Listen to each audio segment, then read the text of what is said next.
हर खबर पर होगी आपकी पकड़। डाउनलोड कीजिए एबीपी लाइव ऐप।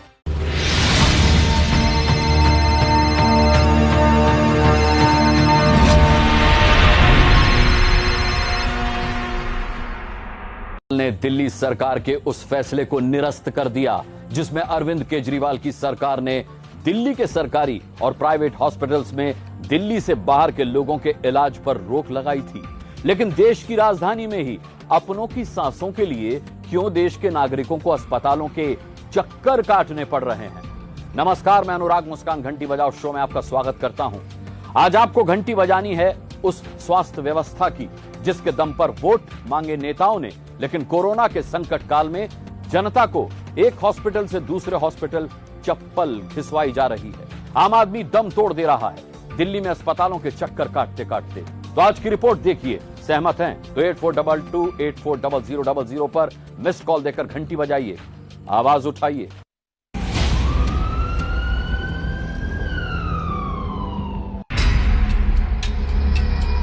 दिल्ली में कोरोना से संक्रमित मरीजों की संख्या बढ़ती जा रही है।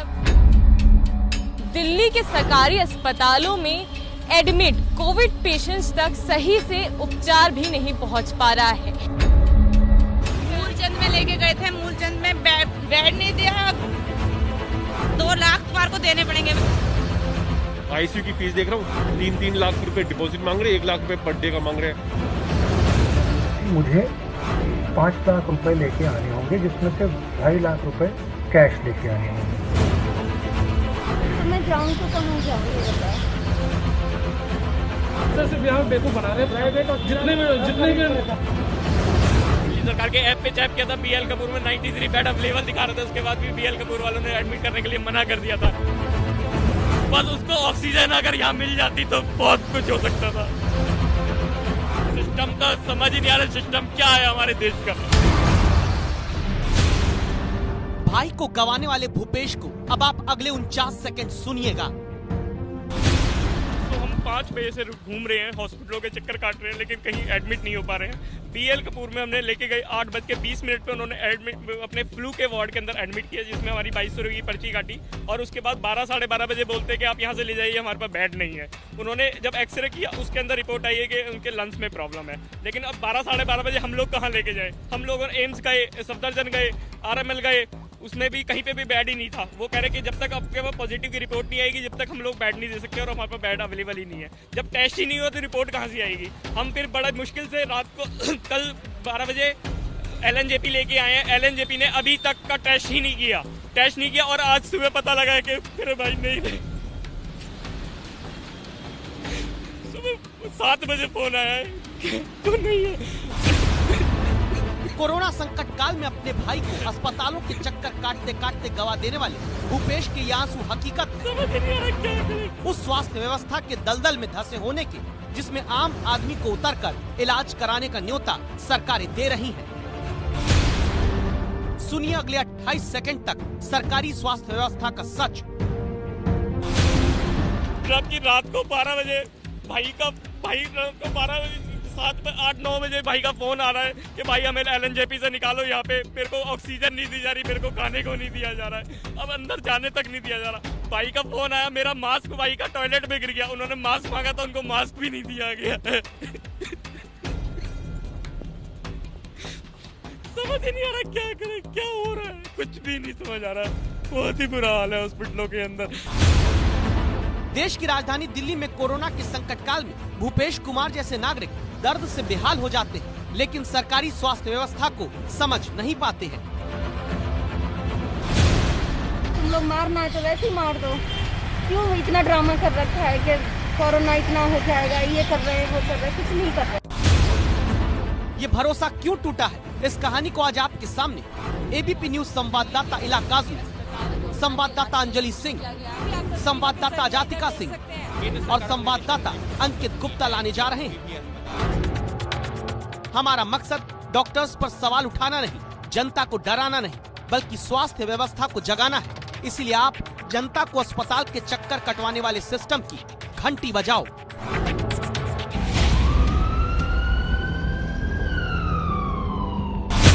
जो डबलिंग रेट है 14-15 दिन का है, जितने केसेस आज हैं, हमने एक एक्सपर्ट कमेटी बैठाई थी, उसने कहा कि हर 14 दिन के अंदर डबल होने के चांसेस हैं।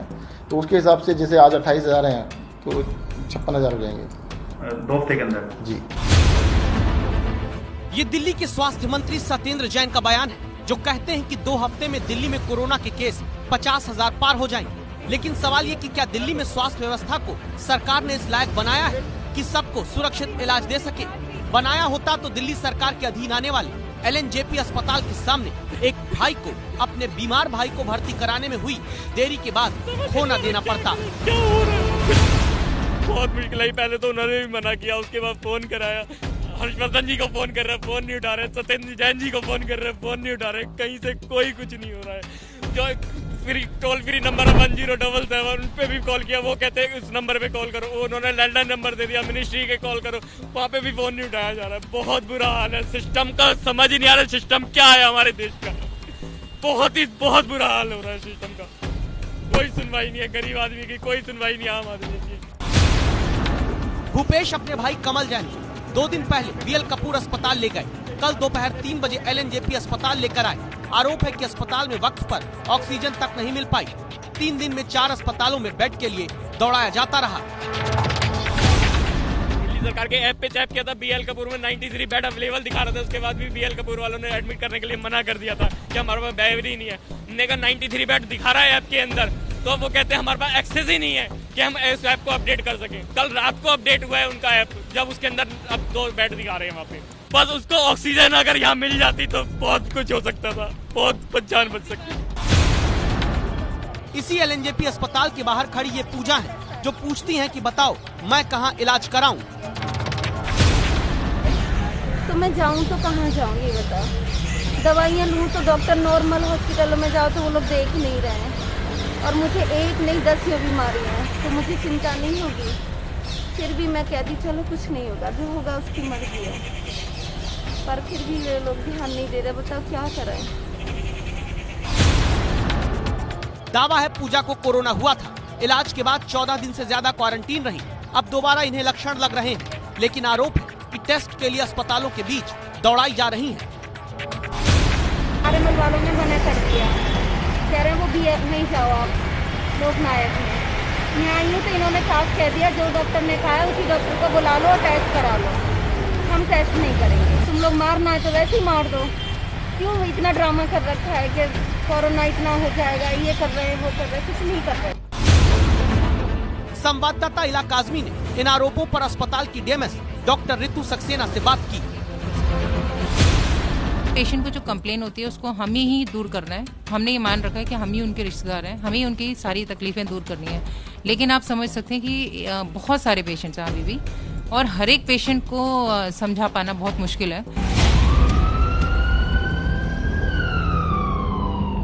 अस्पताल और सरकार सब कुछ ठीक होने का दावा कर रहे हैं, लेकिन मरीज लगातार बढ़ रहे हैं। लॉकडाउन इसलिए हुआ था ताकि उस दौरान आगे की चुनौतियों के लिए स्वास्थ्य सुविधाओं का पूरा इंतजाम हो सके, लेकिन देश की राजधानी दिल्ली में ही ये इंतजाम नाकाफी दिखते हैं।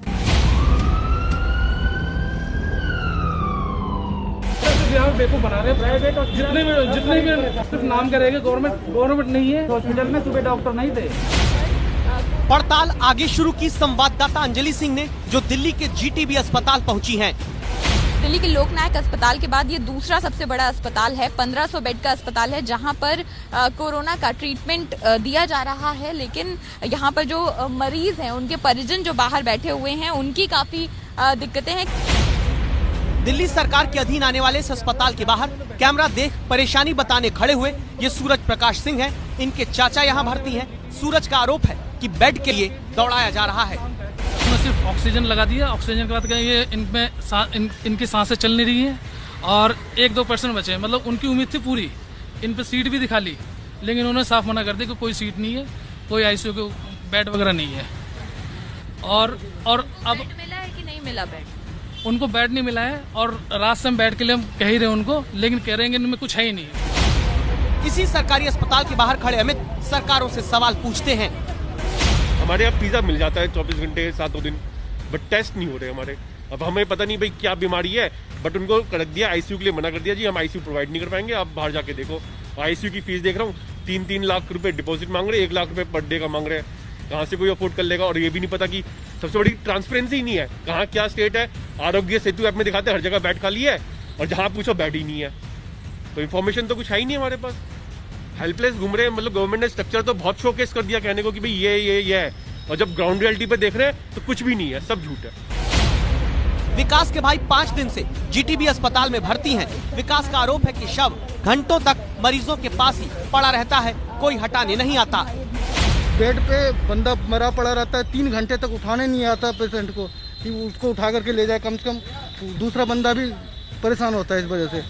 आज मॉर्निंग की बात है, वार्ड में एक पेशेंट खत्म हो गया था, 3 घंटे तक उसको उठाने के लिए, 3 घंटे के बाद उसको उठा करके पैक करके उसके परिजन खुद आए और उसके साथ एक सुपर को भेज दिया। सुपर दोनों मिलकर वार्ड को उसको पैक किया, फिर वापस ले गए। जीटीबी अस्पताल के एमएस डॉक्टर सुनील कुमार ने अपना पक्ष रखते हुए कहा है कि अस्पताल में बेड की कमी नहीं है। कठिन परिस्थिति में पूरी मेहनत से अस्पताल काम कर रहा है। अस्पताल सिर्फ पल्ला झाड़ने जैसा बयान दे रहे हैं, वरना देखिए आप इस तस्वीर को। ये समीर सिंह हैं, जो 20 मई को कोरोना पॉजिटिव आए थे। कुछ दिनों पहले ही कोरोना को हरा कर लौटे। लेकिन समीर सिंह सिर्फ कोरोना को नहीं, बल्कि राजधानी में हेल्थ सिस्टम की नाकामियों को भी हरा कर लौटे हैं।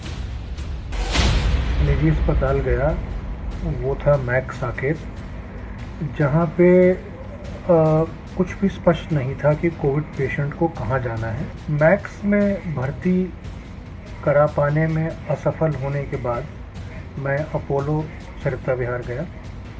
अपोलो सरिता विहार में पेशेंट को किसी भी तरह से संभालने की व्यवस्था नहीं है। वहाँ पर भी संघर्ष करने के बाद ये ज्ञात हुआ कि यहाँ पर भी जगह नहीं है। तो गंगाराम से मुझे फ़ोन आया कि वहाँ पर मुझे बेड मिलने की पूरी संभावना है, लेकिन मुझे 5 लाख रुपए लेके आने होंगे, जिसमें से 2.5 लाख रुपए कैश लेके आने होंगे। मैंने अपनी स्थिति से उनको अवगत कराया कि मेरे पास क्रेडिट कार्ड है, जो कि मैं जिसके माध्यम से इस पैसे का भुगतान कर सकता हूं, लेकिन कैश लेके आने में मैं असमर्थ हूं। उनका जोर था कि मैं कैश लेके आऊं। सोचिए आप, इतने अस्पतालों में इलाज के लिए दौड़ते रहे समीर सिंह, जिन्हें बाद में बत्रा और फिर सिग्नस अस्पताल में इलाज मिला। सिग्नस अस्पताल में इलाज के दौरान आग लगने पर कोरोना के मरीजों को सड़क किनारे आना पड़ा। समीर सिंह सिस्टम से लड़कर जिंदगी पा चुके हैं, लेकिन दिल्ली में ही बिस्तर पर लेटी हिना को अब भी सांसों के लिए भटकना पड़ रहा है अस्पतालों के दरवाजे।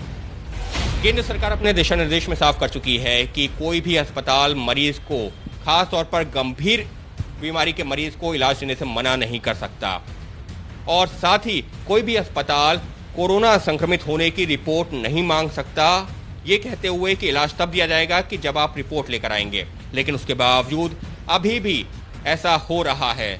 सिर्फ निजी अस्पताल ही नहीं, बल्कि सरकारी अस्पताल भी ऐसा कर रहे हैं, और ऐसा ही कुछ हुआ है हिना के साथ भी। कैंसर की मरीज 29 साल की हिना दर्द से कराहती है। मां परेशान है, बेटी को दर्द में तड़पता देख सहलाती है ताकि कुछ दर्द बेटी का कम हो। हिना को इस वक्त अस्पताल में होना चाहिए, लेकिन दिल्ली के सरकारी अस्पताल दिल्ली कैंसर इंस्टीट्यूट ने इलाज देने से मना कर दिया। तो हमें पता लगा इसे कैंसर है, उस हॉस्पिटल में जा रहे हैं। पहले तो कोई अंदर ही नहीं जाने दे रहा, अंदर जाने नहीं देने के बावजूद वो कहीं जा रहे हैं जी फोन करके आओ, फोन कोई उठाता नहीं हमारा। उसके बाद वो कहते हैं जी जो भी आएगा, बाहर जो लोग बैठे थे वॉचमैन वगैरह, उन्होंने बोला कि जो भी आओ क्वारंटाइन करवा के आओ, कोरोना टेस्ट करा लो। अब आप सोचिए, जब दिल्ली में इस वक्त एक साधारण मरीज को कोरोना का टेस्ट कराने में पापड़ बेलने पड़ रहे हैं, तब जिंदगी की लड़ाई लड़ती कैंसर मरीज का कोरोना टेस्ट के नाम पर इलाज कैसे सरकारी अस्पताल रोक सकता है? मेरे बच्चा ना कुछ खा रहा है ना कुछ पी रहा है, मुश्किल से पानी दूध बड़ी मुश्किल से उसके मुंह में जा रहा है। तो मेरे साथ बहुत सारी प्रॉब्लम है। ये दिल्ली गवर्नमेंट ने मेरे लिए कोई कुछ नहीं करा है। हिना को इलाज नहीं मिल रहा तो दिल्ली के आरएमएल अस्पताल के बाहर ऑटो में बेंच के सहारे दर्द से तड़पती मां को इलाज के लिए लाने वाली बेटी को एम्बुलेंस नहीं मिल रही। दिल्ली के अस्पतालों की हालत क्या है, ये भी आप तस्वीरों के जरिए इधर देख सकते हैं। एम्बुलेंस का कितना अभाव है कि एक परिवार जो है उसे, महिला को जो अपने परिजन हैं, किस तरह से ऑटो में लिटाकर ले जाना पड़ रहा है, ये आप देख सकते हैं। तो एम्बुलेंस जो होती है वो नियर बाय के लिए होती है, हम दूर नहीं ले जा सकते। मैंने उनको कहा कि ट्रीटमेंट जब आरएमएल से चल रहा है तो हम कहीं और क्यों लेके जाएं, तो उन्होंने कहा कि हमारे रूल्स ही यही हैं कि हम नहीं लेके जा सकते। उन्होंने बहुत देर बहसबाजी करी थी।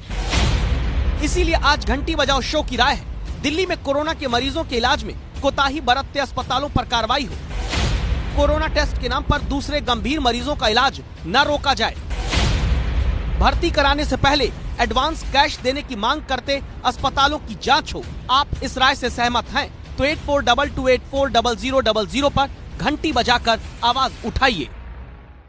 लॉकडाउन में रोजगार और राशन, ये दो चीजें न होने पर महानगरों से अपने गांव घर लौटे मजदूरों के मुद्दे पर कल सुप्रीम कोर्ट में सुनवाई होनी है। सुप्रीम कोर्ट ने पूछा था कि राज्य बताएं कैसे घर लौटे मजदूरों के लिए रोजगार और दूसरी राहत का इंतजाम किया गया है। सुनवाई से पहले आपके अपने चैनल एबीपी न्यूज ने गहन पड़ताल की है।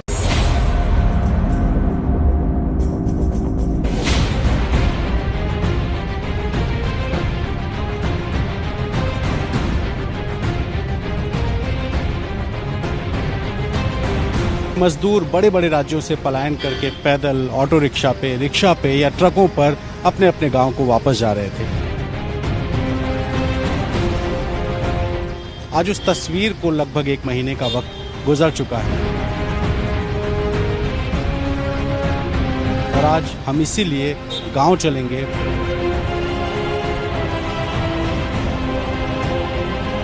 पड़ताल करेंगे और देखेंगे कि पलायन करके अपने अपने गांव में लौटे मजदूर आखिर क्या कर रहे हैं, किस हाल में हैं, क्या उन्हें काम मिला या नहीं मिला, क्या उनकी भूख की समस्या दूर हुई या नहीं हुई।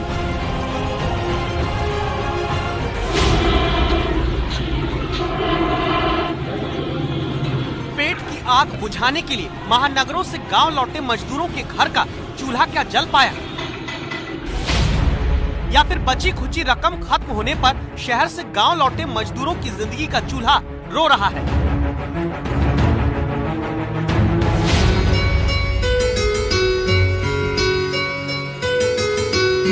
जो शहर में संगीत के जरिए रोजी रोटी कमाते थे, क्या 2 वक्त की रोटी के लिए मजदूर बनना पड़ा।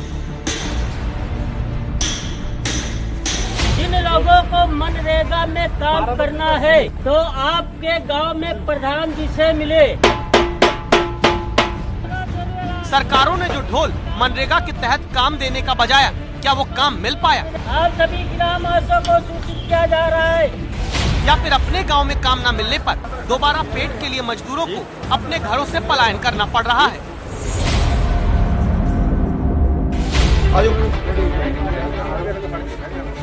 पंजाब के बरनाला में मजदूरों का ये स्वागत शायद पहली बार आप ऐसे देख रहे हों, क्योंकि ये वो मजदूर हैं जिन्हें उत्तर प्रदेश और बिहार से अपने खर्चे पर समृद्ध किसानों ने बस करके वापस बुलवाया है, ताकि लॉकडाउन में काम न होने पर घर चले गए मजदूरों को वापस बुलाकर धान की फसल रोपने का काम कराया जा सके। इसीलिए लौटे मजदूरों को माला पहनाकर मास्क और सैनिटाइजर भी बांटा गया। तो बिहार की पूर्णिया में भी हरियाणा और पंजाब से बस पहुंची मजदूरों को वापस काम के लिए ले जाने के मकसद से। सवाल यह है कि क्या घर लौटे मजदूरों को घर में ही रोजगार नहीं दे पा रही हैं सरकारें। मजबूरी है। क्या मजबूरी? खाने पीने का रुपया नहीं, खाएगा कैसे, बाहर नहीं जाएगा। कमाने के लिए जाएंगे, क्या करने जाएंगे, कमाएंगे नहीं तो खाएंगे क्या। परेशानी है, मजबूरी है, जाना ही पड़ेगा। यहाँ रोजगार नहीं है क्या? रोजगार कहाँ दिया है, कोई रोजगार देगा तो नहीं करेंगे। कमाई बंद होने पर जो मजदूर पिछले महीने तक जिंदगी दांव पर लगाकर पैदल घर लौटे, वही मजदूर आखिर क्यों अब बीवी बच्चे सबको लेकर दोबारा शहरों की तरफ जा रहे हैं। क्या सिर्फ रोजगार के मौके स्थानीय स्तर पर न मिलने के कारण? और पैसे की परेशानी हो गई थी। हाँ, अब लग रहा है सब कुछ ठीक हो जाएगा। सब ठीक हो जाने की आस में दोबारा शहरों को लौटते मजदूर आधा सच है, क्योंकि मुंबई से बहराइच लौटे कांताराम तो कान पकड़ते हैं। कान पकड़ने सर यहाँ भूखे मर जाएंगे, रूखी सूखी खा लेंगे, लेकिन बम्बई नहीं जाएंगे। क्यों? वहाँ पर दिक्कत है सर। यहाँ हमारी सरकार जो यहाँ पर एक सरकार है, जो कुछ देगी उसी में गुजारा कर लेंगे, लेकिन बम्बई नहीं जाएंगे सर। भूख से मर नहीं जाएंगे, भूख मारने की कगार पर लाने लगी। लुधियाना से बहराइच गांव लौटे सूरज और उनके भाई के परिवार के कुल 10 सदस्यों का बिसी 3 शेड के एक कमरे में रहना पड़ रहा है और रोजगार नहीं मिल पा रहा। जो दिहाड़ी लगती है उसी से चलता है खर्चा पानी। तो दिहाड़ी नहीं लगी तो? नहीं लगे तो भूखे मरते हैं। अब इधर उधर मांग मांग के खाते हैं, नहीं तो ऐसे सोते हैं। ग्राम महोत्सव को सूचित किया जा रहा है। जिनको मनरेगा में काम करना है, आप बड़ा गाँव। लॉकडाउन की वजह से बेरोजगार हुए लाखों की संख्या में श्रमिक उत्तर प्रदेश में आए हुए हैं और राज्य सरकार दावा कर रही है कि इनको तमाम योजनाओं में रोजगार दिया जा रहा है। खासकर मनरेगा में कई लाख लोगों के एडजस्ट किए जाने की बात भी राज्य सरकार कह रही है। यूँ तो उत्तर प्रदेश सरकार राज्य में लौटे मजदूरों के स्किल यानी उनके हुनर को देखते हुए रिकॉर्ड तैयार कर रही है। दावा है उसी के मुताबिक सरकार स्थानीय स्तर पर काम देगी, लेकिन फिलहाल रोजगार की गारंटी मनरेगा योजना के तहत देने की कोशिश हो रही। जैसे बाराबंकी में 40 साल बाद कल्याणी नदी को दोबारा खोदकर जिंदा करने की कोशिश घर लौटे मजदूरों को काम देकर किया जा रहा है। मजदूर को हम काम के बिना खाली नहीं रहने देंगे, यह ग्राम विकास विभाग का संकल्प है और योगी जी का ये निर्देश है, इसे हम पूरा करेंगे। मजदूरों को काम मिल रहा है, लेकिन सभी नहीं पा रहे। बरेली के मजदूरों को सुनिए। काम नहीं मिल रहा, काम नहीं मिल रहा। घर ऐसे ही चलता है, क्या करें, मजबूरी है तो एक दिन मिल गया, 4 दिन नहीं मिला, ऐसे ही काम चलता रहा। काम नहीं मिल रहा है 8-10 दिन से। क्या है, मतलब काम मिल ही नहीं रहा है।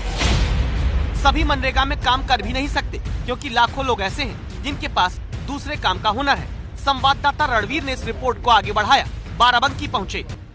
मेरे साथ राम सुमिरन का परिवार है। राम सुमिरन खुद और इनके तीनों बेटे, ये सब लोग मजदूरी करते हैं। और सूरज वो बेटे हैं जो महाराष्ट्र से लॉकडाउन के दौरान पैदल चलकर वापस आए।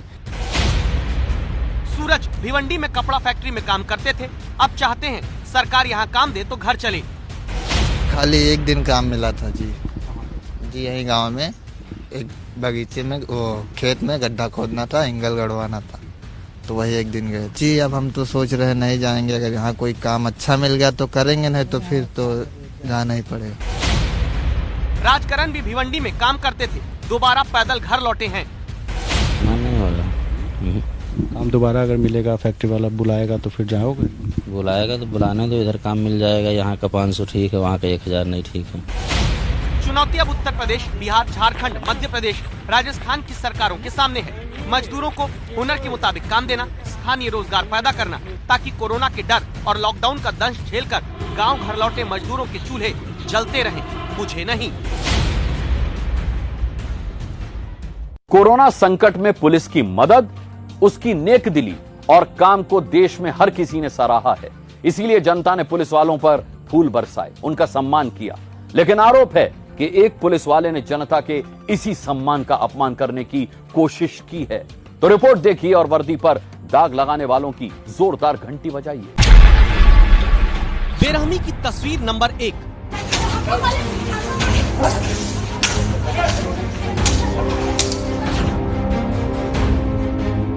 काली शर्ट और नीली जीन्स में एक शख्स, जिसके मुंह पर मास्क, बाएं हाथ में दस्ताना और दाएं हाथ में लाठी है।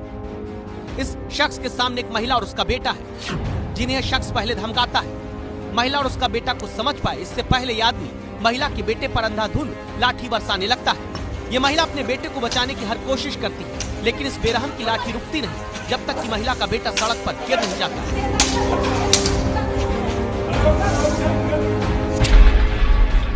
बेरहमी की तस्वीर नंबर 2। इस वीडियो में भी काली शर्ट और नीली जीन्स पहने यही शख्स मौजूद है, जो सामने इस बार साइकिल सवार पर वार करता है, जिसे यह शख्स बुरी तरह पीटता दिखता है। बेरहमी की तस्वीर नंबर 3। यहाँ भी लाठी हाथ में लिए वही शख्स, जिसके सामने अब 2 बाइक सवार। एक बाइक सवार 1-2 लाठी खाता है, फिर निकल जाता है, लेकिन दूसरा बाइक सवार इस शख्स की लाठी से बच नहीं पाता।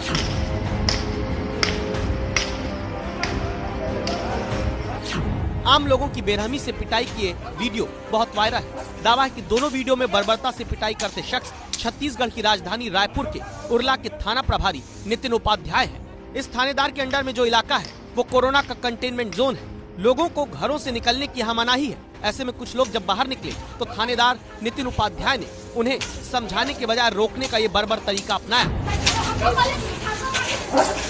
थानेदार की यह करतूत मोबाइल के कैमरे में कुछ लोगों ने कैद की, जिसके बाद वीडियो सोशल मीडिया पर डीजीपी और रायपुर के एसएसपी को टैग कर वायरल किए गए। बावजूद इसके आरोपी थानेदार के खिलाफ कार्रवाई नहीं हुई। वीडियो जब तेजी से हर तरफ घूमने लगा, मुख्यमंत्री भूपेश बघेल तक इसकी जानकारी पहुंची, तब जाकर आला अधिकारी दबाव में आए। थानेदार नितिन उपाध्याय पर विभागीय जांच बैठाई गई, उसे कंपल्सरी लीव पर भेज दिया गया। कुछ दिनों पहले पुलिस की बेरहमी का ऐसा ही वीडियो मध्य प्रदेश के छिंदवाड़ा से सामने आया था, जिसमें एक पुलिस वाला एक युवक को जानवर की तरह बेहोश होने तक पीटता है, फिर घसीटते हुए पुलिस की गाड़ी में डाल देता है। अब छत्तीसगढ़ से एक थानेदार की अमानवीयता का ये वीडियो आया, जो सवाल उठा रहा है कि कानून तोड़ने पर जनता के खिलाफ सख्त सजा के जब प्रावधान है, तो कानून की आड़ में मनमानी करते वर्दी वालों के लिए सख्त सजा का कोई कानून देश में क्यों नहीं है।